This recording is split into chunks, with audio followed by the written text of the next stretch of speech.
Hello, listeners. It's Mallory Wilsey, Chief Producer of the Enrollify Network, and I want to take just a moment to tell you about another show on Enrollify that I know you'll love. Mastering the Next is a cutting-edge podcast exploring the future of graduate, online, and non-traditional education through the lens of technology and artificial intelligence. Staying competitive in the world of graduate student recruitment and enrollment means keeping up with the ever-evolving tech trends in higher ed. Join Dr. Ray Lutsky, VP of Strategic Partnerships at Element 451, as he explores what's next at the dynamic intersection of student recruitment and leading-edge technology. Each episode will explore future trends and the technologies shaping the academic landscape of the 21st century. Listeners will be equipped with strategies to meet the evolving needs of today's online and non-traditional learners. New episodes drop every other Friday, and you can subscribe to the show by visiting podcast.enrollify.org or just search Mastering the Next wherever you get your podcasts. What is your opinion on your current portfolio? Do you have an opinion if you're asked what programs should be cut in order to drive growth? And if you don't, I think that's a really healthy exercise. Like so often in higher ed, we receive work, but we don't create work, meaning we wait people to ask us. But I think create a project for yourself today and say, like, do I have an opinion on our current portfolio? So if or when I am asked, I can say with confidence, with data backing it up, what I think should be happening. Hit it! That's what I'm talking about. Wait! Okay, now, from the beginning. Hit it, boys. Welcome to Higher Ed Pulse, your Monday morning energizer covering insights and trends in higher ed marketing and enrollment.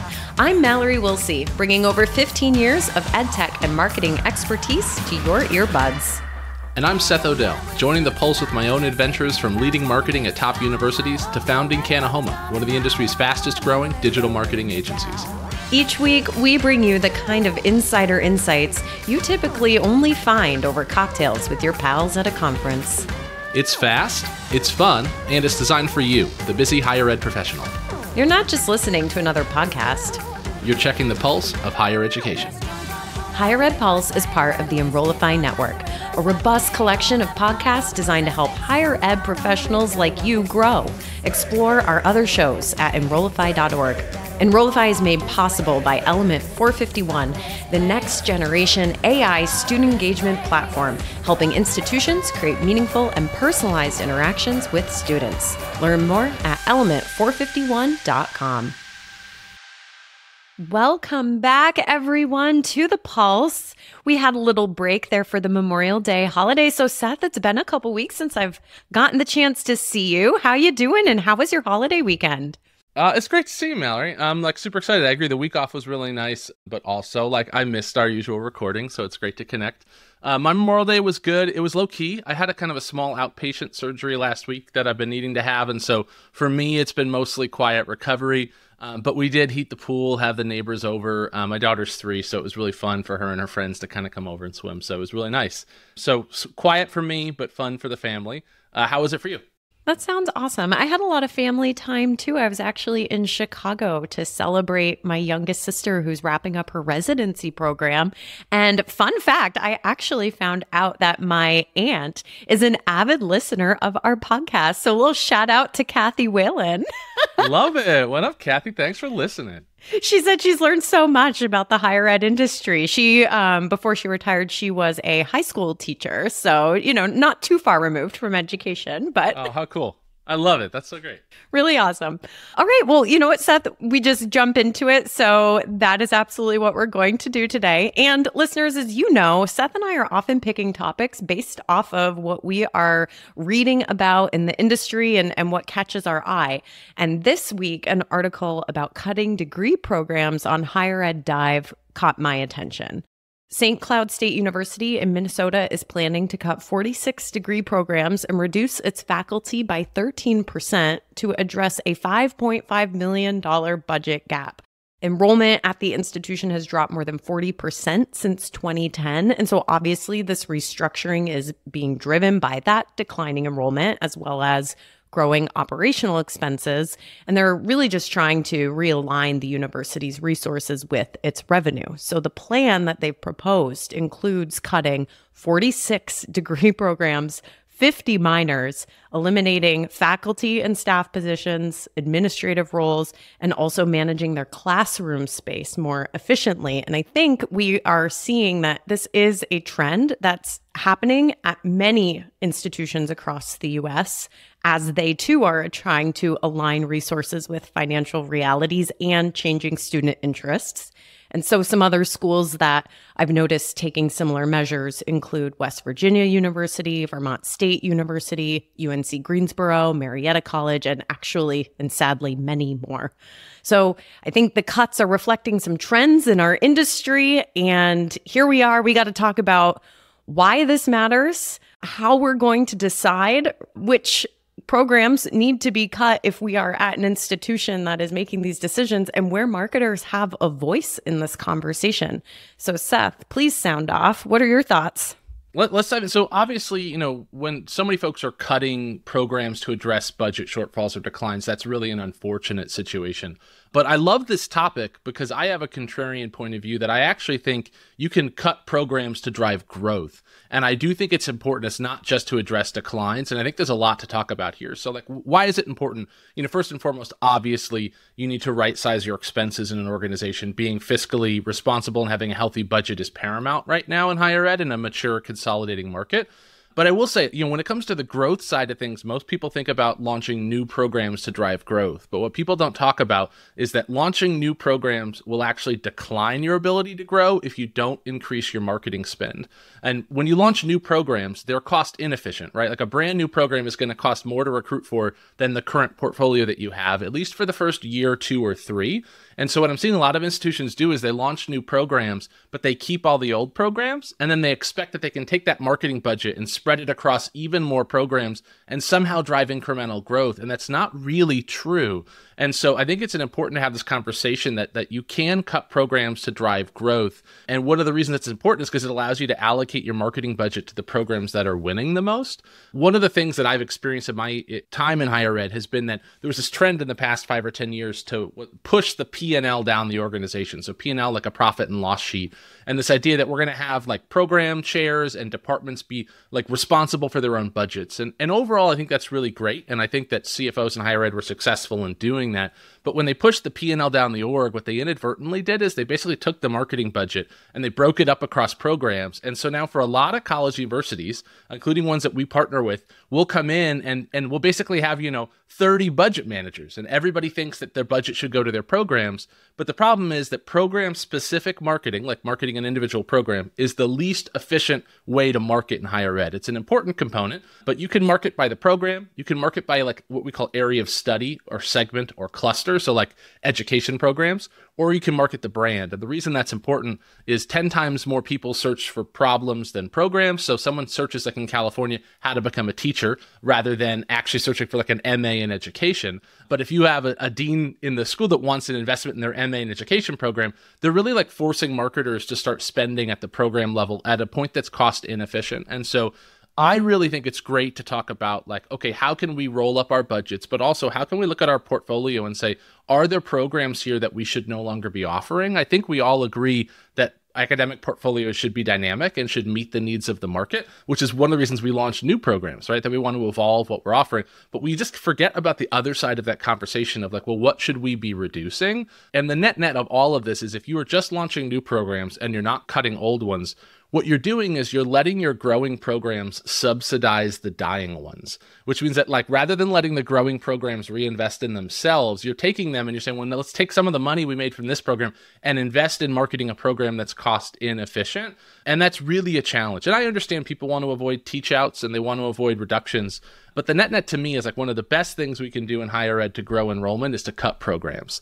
And that is not something everybody talks about. And so there's, while it's a difficult conversation, I love this topic because I think it's one that marketers don't necessarily have a seat at the table for. But if they can get that seat, I think we collectively have a lot to say.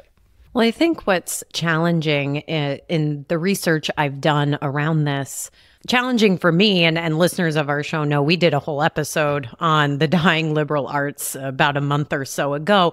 And it seems like, the highest percentage of the programs that are being cut are in the humanities and in the liberal arts. And so, of course, I am not going to disagree that we need to align educational offerings with what the market is asking for.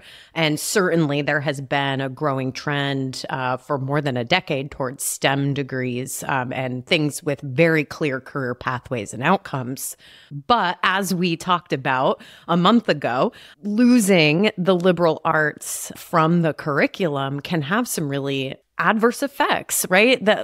Those are the types of programs actually in the research that indicates more students from lower income and diverse backgrounds tend to trend towards. So what kind of impact is cutting some of these programs going to have on the makeup of the population within our undergrad, enrollment? I'm curious if, you've said you've worked with some schools who are taking some cutting measures. Have you seen any of this play out? Yeah, I think it comes down to what's the methodology used to identify programs that should be reduced? Because you're highlighting really important components of what's the potential impact for removing some of these programs. And I think unfortunately some people just look at just the economics of what's our current financial situation, not the broader picture. And so I would say that we do program assessment at Kanahoma. A lot of folks do. The things that we look at first, we always look at employer demand. So you only want to keep programs and you only want to launch programs that have at least stable, but ideally growing demand from employers nationally, regionally, locally. And so you can use a tool like Lightcast is a research tool that you can use. There's also publicly available data from the Bureau of Labor Statistics, but you basically want to make sure is there jobs at the end of this? It's a common conversation in higher ed. Is there a job at the end of this degree, even if it's loosely related? The second is understanding market demand. And this is the area where I think marketing can have the biggest value, and where we're missed is folks will say, do employers want to hire for, students with degrees like this? That's great. But is the market looking for this? And so to me, that's using paid search. So we do market demand analysis looking at paid search. We build out keywords for programs. And then we basically say okay, of these programs, which ones are the most and least expensive in order to actually acquire leads? Paid search is typically the highest quality lead driven by paid media. And so it's a common marketing strategy that we're all going to use for programs. And then you do have academic considerations. There's programs that are harder to hire for and teach for. Programs like game design are typically hard to find good adjunct faculty for at the graduate level, things like that. But so to me, it's employer demand, market demand are the key factors. Marketing can have the biggest influence on marketing demand since so often institutional research divisions will do the employer demand research. But I think bringing that to the table is really important, and looking at it locally, regionally, and nationally, and talking about where do you over-index. So the sweet spot we always look for is are there program opportunities where employer demand and market demand is disproportionately higher in your region than it is nationally, meaning this program is growing overall nationally, but it's growing even more in our own backyard where conceptually our brand should command more of a value. That is where I think marketing can have a huge impact. The other is bringing an academic and financial framework to the conversation. So the way that I typically talk about it is all programs should have at least 50 starts per year. You want to be able to try to have 4 starts a year, not just 2, if you want to be successful academically, where there's a movement even at the traditional undergraduate level for, more entry points. And so, 50 starts a year is 12 to 15 students 4 times a year. And so there's certain benchmarks like that you can look at. And so all those things are important. But I think to your point, it's having a proper assessment approach and talking about this in a variety of ways. It's not, if paid search says to cut or launch a program, it doesn't mean you should, but that is a factor that you want to bring to the table to talk about with employer demand, to talk about the financial impact. Too often, I think people are just looking at, what's the current state of our budget, and they're not thinking about the ramifications of a cut. And so to me, marketing has an opportunity to kind of come to the table and broaden the conversation and really talk about here's all the potential inputs that we could be considering, and making sure that we are considering those before any decisions around cuts are actually being made. Hey, it's Mallory. Exciting news. I'm hosting the Engage Summit in Raleigh on June 25th and 26th, and I'd love to meet you there. Together, we'll dive into the mind of the modern student, what fires them up, how they interact, and what they expect in today's digital age, and how tools like AI help put them in the driver's seat of their education. We have some terrific speakers, including our closing keynote, New York Times best-selling author Jeff Selingo. Sessions will dig into practical ideas and innovative strategies to get your team more student-centered and ready to adopt AI. And many of your favorite Enrollify hosts are presenting too, like Jamie Hunt, Jenny Lee Fowler, and Brian Gross. Use the discount code Enrollify50 for an extra $50 off your registration. Learn more and register at engage.element451.com. We can't wait to see you there. I think you just dropped a lot of really important information. Folks, back this up, re-listen to what Seth just said, because I think on the second listen, you'll probably pull out a couple more insights. But one of the little nuggets that you just dropped around finding that sweet spot of where program interest is growing and career interest is growing in your backyard compared to nationally. I mean, that is something actionable that any listener can go and dig up some of that data. Maybe not today, but in the next couple weeks, you can go find that information. That is really actionable, Seth. That's awesome. And there's some really good success stories out there. The University of Southern Maine eliminated some academic programs. And to your point about redirecting resources, they did that. They moved resources towards some of their higher demand areas, nursing, engineering, business. That actually led them to increase enrollment in those high demand programs. It improved the financial health of the institution. And as a result, they were able to, align better with their own student interests and the job market needs. And so they did all the things that you just recommended and saw a lot of great success in that. Wow. That's so great. And that's where I think that the key is in understanding not just the decisions that can be made, but all the people that need to be involved in them. And that's, I think, where my big advice would be to the marketers listening is you got to earn your seat at the table for these conversations. They are happening. And unfortunately, I think people aren't incorporating marketing, not necessarily as an intentional slight, but from the sense that shouldn't academics be making decisions about the academic portfolio? And it's well, of course, but shouldn't it also be informed by market information that marketers are best positioned to provide? And that's, I think, where I would say my best advice for marketers would be, to bring information to the table, especially paid search and Google AdWords is a great place that you can do that, very tactical. The other things that I would say is twofold. One is there's a lesson that you need to help teach leadership, which is that you can either follow the market or you can fight the market. And too often I think people fight the market, meaning that how do we improve enrollment in our online MBA? It's well, we could talk about that, but also there's so much data out there that shows that the online MBA is in decline. And it's so we can fight that, but that's going to be cost inefficient. Or we can follow the market and say, well, where has that demand gone? Because it hasn't entirely disappeared. It's demand now in other programs. And so are we going to fight the market or are we going to follow the market is a great prompt that I think marketing can talk about internally. And then finally, I would just say is that you can bring models and make recommendations. One of the best tools that we have is to do if this, then that's. And so to me, it's saying hey, want to provide two scenarios for you. This is a common one that I've done in my career when we're asked to support regional campuses that maybe are in decline. And we'll say, look, here's a marketing plan that shows us supporting these campuses, or it could be these programs in some people's cases, and saying, if we were to support this, here's how many students we think we can drive and at the current cost per enrollment. But if we weren't to do that and we didn't have to support these specific programs, here's what we can drive. And so then the decision is not, do you want to keep it open? It's do you want an extra 25 or 50 enrollments or not? Because we have to make it painful for folks by facing the reality of the decision, because there's so much cultural pressure to avoid change that as marketers, we have to show people the potential upside of those decisions. And so build models, bring scenarios forward. Scenario planning is a huge tool, I think, for marketers. And so those are just a few examples. I don't know if you have any others, but things I would share with folks listening that this is a conversation that I think marketing has a critical role to play in, even if historically we haven't been invited to play it. Yeah. Well, a lot of our listeners are Marcom leaders on their campuses, and I'm sure remember a time when, you couldn't say the word marketing or branding on a campus without, being kind of like tucked in the corner. Totally. So we're talking about an industry and a role where people are really, in a lot of ways, just starting to get that seat at the table. And so there is a little bit of an uphill climb here to get involved with product conversations, which is one of the 4 Ps of marketing, like whether or not you ascribe to that methodology. But, marketers should have a seat at that table. I co-sign all the things you just said, but I would add or maybe re-emphasize the data piece in the conversation. Marketing is probably the team that is sitting on some really great data, from everything from paid search, like you mentioned, to, being able to pull the national trends or the localized, job creation trends, et cetera.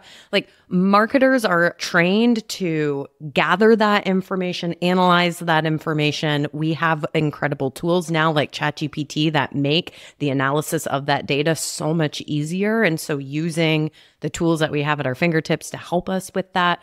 But I think, I know that whenever you can bring data into a conversation like this, whether you are a welcomed seat at the table or not, right? People are going to stop and listen when you put some hard numbers in front of them.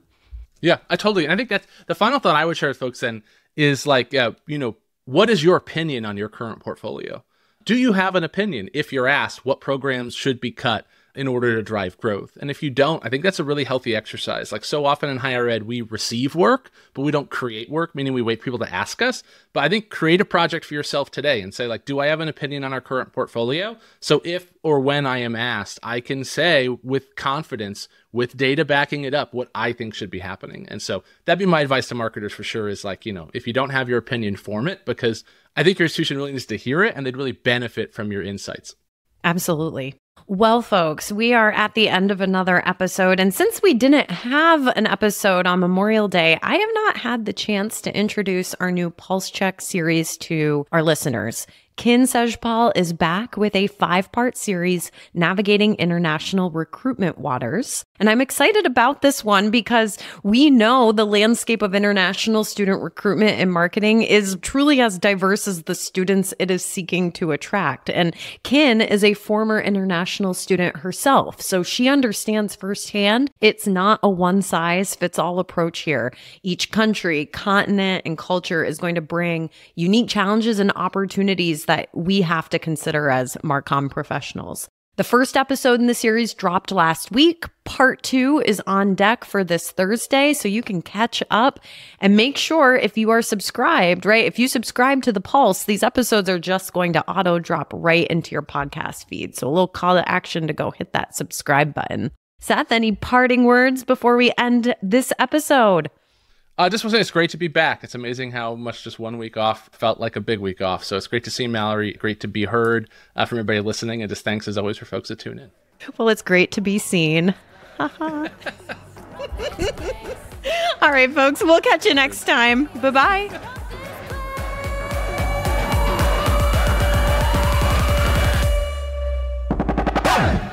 The Higher Ed Pulse is part of the Enrollify Podcast Network. If you like this podcast, chances are you'll like other Enrollify shows too.